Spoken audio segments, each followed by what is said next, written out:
Ces enfants sont nés avec le XXIe siècle. Habitants de la planète Terre, ils sont les témoins et les acteurs de grandes mutations. Les moyens de transport, rapides et puissants, font voyager hommes et marchandises d'un continent à l'autre. Le commerce et les échanges planétaires s'intensifient. La mondialisation, paradoxale, nous offre la chance de découvrir le monde, de contempler sa diversité et sa beauté. Mais elle est accompagnée de fléaux. L'exploitation des ressources naturelles, les perturbations écologiques, l'uniformisation, les inégalités. La France, elle aussi, change. Les enfants doivent grandir dans une société qui se transforme. Les villes s'étendent, les familles se composent et se recomposent. Les enfants sont choyés, soignés, ils vont à l'école, naviguent sur Internet. Françaises et Françaises consomment les objets qui leur sont offerts. Fabriqués à profusion dans les usines, la publicité nous fera désirer cette voiture, ce vêtement, ce téléphone et cette console de jeu. Et puis, la télévision, implantée dans le salon, dans la chambre à coucher, sur les écrans des smartphones, elle déverse son flot continu d'images. Attends, je vais l'appeler, moi. Oui, on l'appelle. Allô, Père Noël? C'est quoi ce bin? S'il y a un problème avec la liste, vous pouvez pas tout apporter? Oui, je sais, c'est la crise. Après, il y a eu le boycott. Le boycott? Tout ce qui était mauvais pour la vie, on l'achetait plus ou on jetait. Le métier de TF1, c'est d'aider Coca-Cola par exemple à vendre son produit. Or, pour qu'un message publicitaire soit perçu, il faut que le cerveau du téléspectateur soit disponible.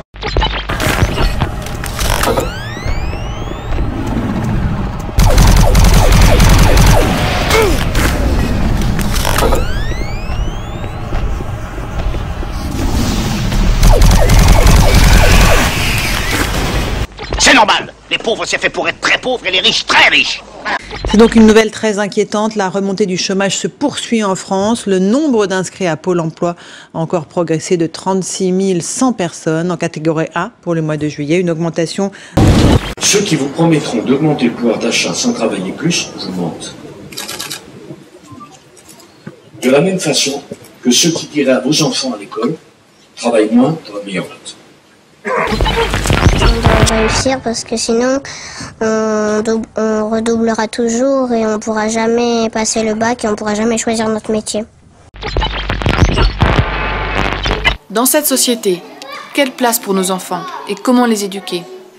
Dans les centres sociaux de la Drôme et de l'Ardèche, les familles, les éducateurs, les habitants des quartiers abordent ensemble cette question. Leurs expériences offrent quelques pistes de réflexion. Ici, à Romans-sur-Isère, les parents et les animateurs du centre social des Ors se sont réunis pour réfléchir à l'accueil des enfants du quartier.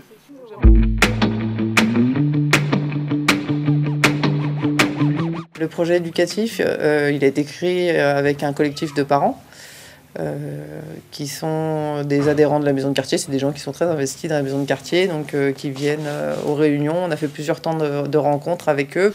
On s'interroge aussi soi-même sur sa conception de l'éducation de nos enfants.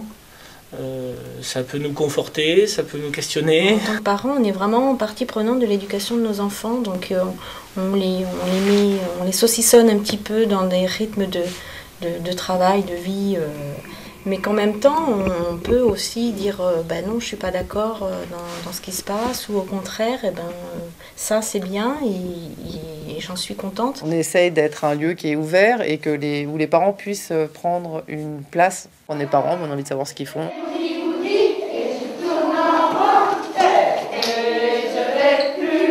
Le parent, évidemment, il est central dans la vie d'un enfant, puisque l'enfant sait qu'il vient de là. Il vient de ces êtres-là. Donc, c'est quand même pas n'importe quelle place dans la vie de quelqu'un de savoir qu'on est issu de cette ou de ces deux personnes-là. Donc, c'est normal qu'il ait une position prépondérante parce qu'elle est parfaitement unique, celle-ci. Personne ne peut remplacer le papa ou la maman d'un enfant. Mais si c'est le principal, ça veut dire qu'il n'est pas tout seul. Donc ça veut dire que tous les autres acteurs autour de l'enfant sont des éducateurs aussi, qui vont aider aux parents à éduquer son enfant. Alors maintenant, quelle place le parent peut prendre dans cette structure-là pour aussi venir dire la façon dont il aimerait faire passer des choses qu'il trouve intéressantes ou importantes dans l'éducation de son enfant. Ben, moi je me dis que bien sûr on peut faire une place aux parents. En fait, il y a eu 3 temps de travail avec les parents, donc ce collectif plutôt. Et donc je suis partie en fait en leur disant, sur une feuille blanche, en leur disant qu'est-ce que vous attendez de l'accueil de loisirs, qu'est-ce que vous avez envie que ça soit l'accueil de loisirs. Et ils ont été très productifs, ils avaient, je trouvais, pas mal d'idées. Nous, on est plus là, finalement, pour leur permettre que chacun s'exprime et donne son point de vue. L'animatrice nous a demandé un petit peu pourquoi on mettait notre enfant, par exemple, au centre de loisirs, et qu'est-ce qu'on attendait du centre de loisirs. Donc les idées ont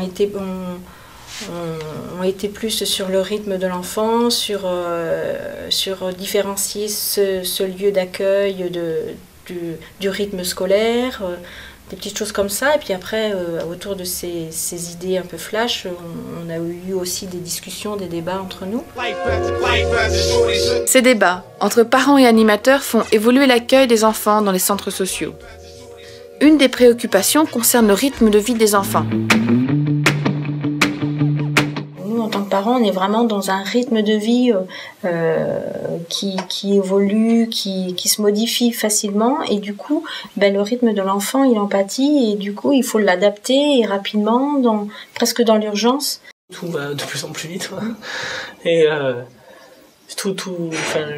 c'est pareil, quoi. Les activités, les enfants sortent de l'école, ils ont une activité à gauche, à droite, etc.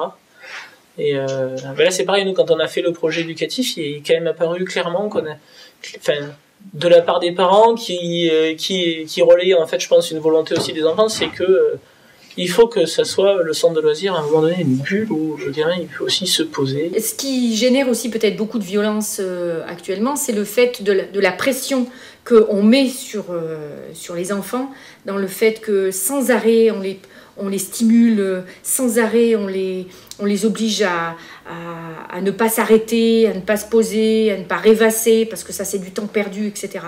On est dans une société qui cultive beaucoup ce discours-là, et qui fait qu'à un moment donné, à force de ne plus respirer, de ne plus se sentir exister, on dépasse vraisemblablement des limites qui nous permettent de nous contrôler. Il y a, je pense, beaucoup d'enfants qui sont aussi fatigués par cette stimulation incessante. Pour éviter le trop-plein d'activités, le centre social Coluche de Livron laisse à l'enfant le choix de pratiquer ou non les activités proposées.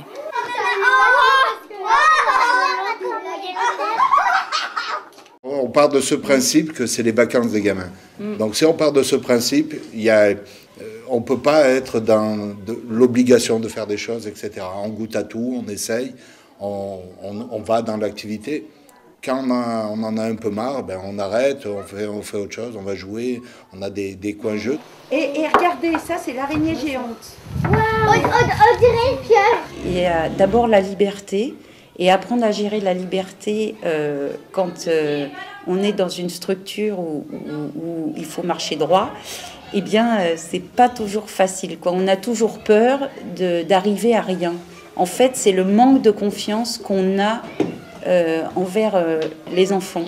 Je pense qu'il faut leur faire confiance.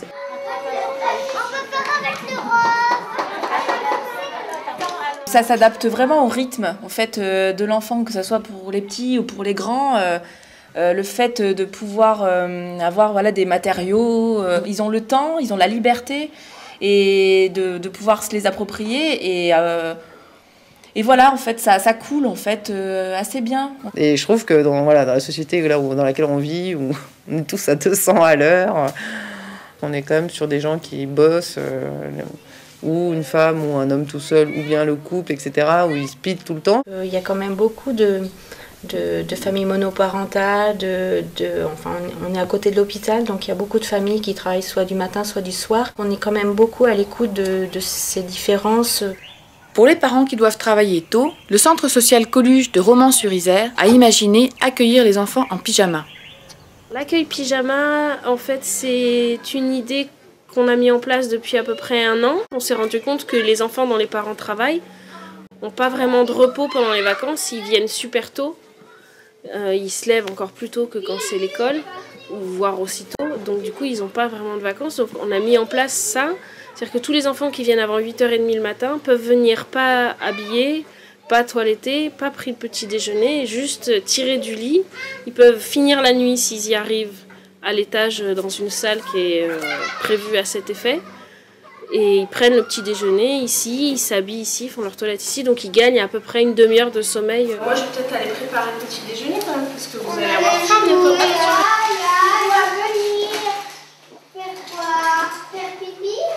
Ça s'est fait pour répondre à une nécessité des familles. Sur les 6 ou 7 enfants qui viennent très tôt le matin, on en a 6 ou 7, ça dépend des jours, qui participent. Ceux qui ne le font pas, ça vient des enfants souvent qui n'ont pas envie de se montrer en pyjama devant les autres. C'est souvent les grands. Le piège, c'est que si on fait des accueils vraiment très tôt le matin, très tard le soir, quelque part on finit par encourager ce travail en décalé, et on n'est pas forcément pour que les gens se retrouvent à travailler tout le temps en décalé, avoir des horaires de chiens. Une autre préoccupation émerge des échanges entre parents et animateurs. Comment favoriser le lien entre les habitants des quartiers ?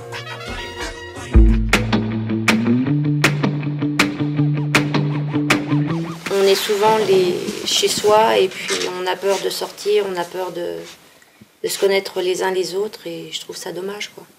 Et la maison de quartier, ben justement, elle fait en sorte qu'on puisse se retrouver, que ce soit les parents, les familles, les enfants. Une société qui cultive l'individualisme, effectivement, elle va, à un moment donné, laisser croire que certains sont meilleurs que d'autres dans la manière de se sortir des situations. C'est-à-dire qu'ils auraient des compétences plus que d'autres. Sauf que pour développer des compétences personnelles, pour se débrouiller dans la vie, en sachant qu'on est tout seul à s'occuper d'abord de soi, il faut savoir que c'est les autres qui vont nous apprendre des choses. En face du centre socio-culturel du Pouzin, il y a le foyer logement des personnes âgées. Les enfants et les jeunes ont traversé la rue pour aller à la rencontre de leurs voisins. Ces quelques petits pas rapprochent les générations entre elles. La chorale, l'atelier slam, la réalisation d'un film témoignent de la richesse de ces rencontres. Ça fait pas mal de temps qu'on fait des petites actions avec les personnes du foyer logement, mais c'est resté assez longtemps sous forme de petites après-midi ponctuelles, un loto, un goûter, une kermesse, des choses comme ça. Et petit à petit, au fil du temps, on s'est dit que c'était intéressant d'essayer d'avoir des projets plus ambitieux. Est-ce que quelqu'un peut m'attraper un paquet de sopalin?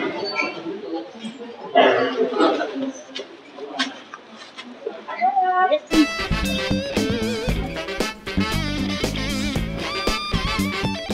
Vous me donnez un paquet de poudre? Merci.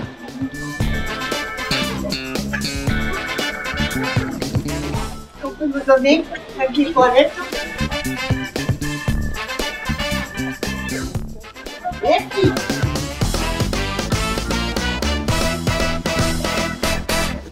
Si on s'entend bien avec eux, ça se passe très bien. Ils nous apprennent des choses, on leur apprend des choses. Puis vu que ça fait un certain temps qu'on travaille avec eux, du coup maintenant les relations sont plus faciles.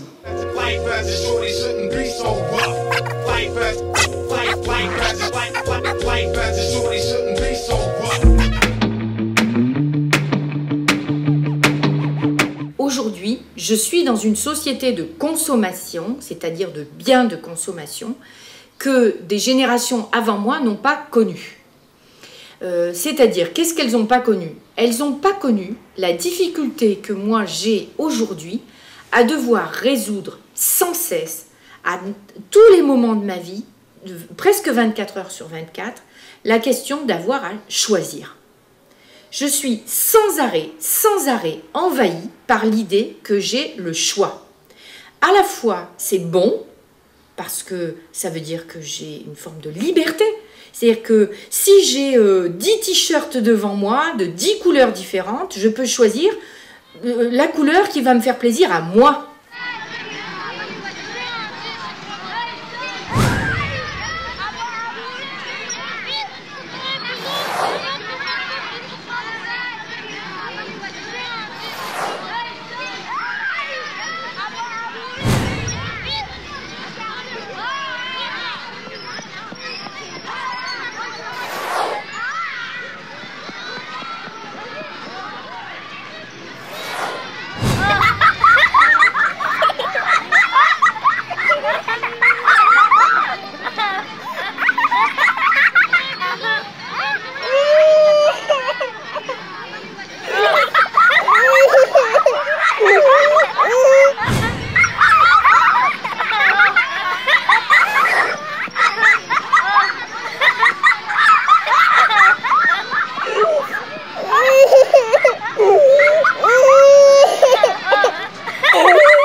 C'est bien d'avoir le choix. C'est bien, mais jusqu'à quand? Au bout d'un moment, je me rends compte que ça me fatigue, tout ça. Ce qui fait qu'aujourd'hui, on est dans une société où il ne suffit plus d'avoir des objets diversifiés et en quantité. On est arrivé à un système dans lequel il va falloir qu'on nous stimule pour générer du désir vers ces objets. Si j'avais ça, je serais ceci, je serais cela. Sans chose, je n'existe pas. Comment la société de consommation dans laquelle on vit va impacter l'éducation d'un enfant? Alors, c'est très intéressant parce que elle va l'impacter d'abord à travers la position des adultes. Il faut sans arrêt lutter contre le fait que la société de consommation nous renvoie au fait qu'on va pouvoir être accusé de ne pas faire comme il faut. Avec tout ce qu'on a, c'est quand même étonnant qu'on n'arrive pas à faire bien. Et ça, c'est très accusatoire. Et ça, si c'est très accusatoire, nous les adultes, nous sommes tout le temps en permanence dans la vigilance à ne pas se faire accuser d'être mauvais. Et donc du coup, nos enfants comprennent ça de nous. Un adulte, c'est celui qui doit bien faire. Il doit être toujours parfait. Il a les moyens. La maison de quartier, le travail qu'elle fait à travers la construction du projet éducatif par des habitants, c'est qu'on sort du service. Les gens peuvent avoir leur mot à dire, ils ne sont pas là simplement en tant que consommateurs, quoi. Ils sont partie prenante, ils participent dans les projets. Il n'y a pas beaucoup d'endroits comme ça, je pense.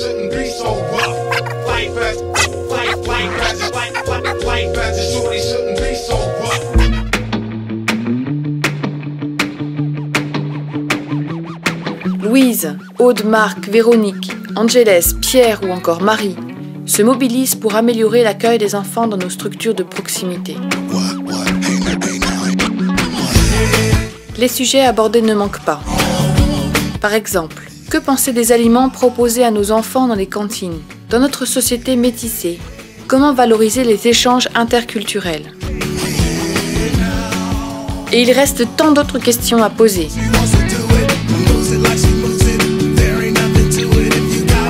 Alors, les animateurs des centres sociaux vous attendent, vous, parents, pour imaginer ensemble l'accueil de loisirs de demain pour nos enfants. Vous avez le droit de participer. Le débat est ouvert. Construisons ensemble.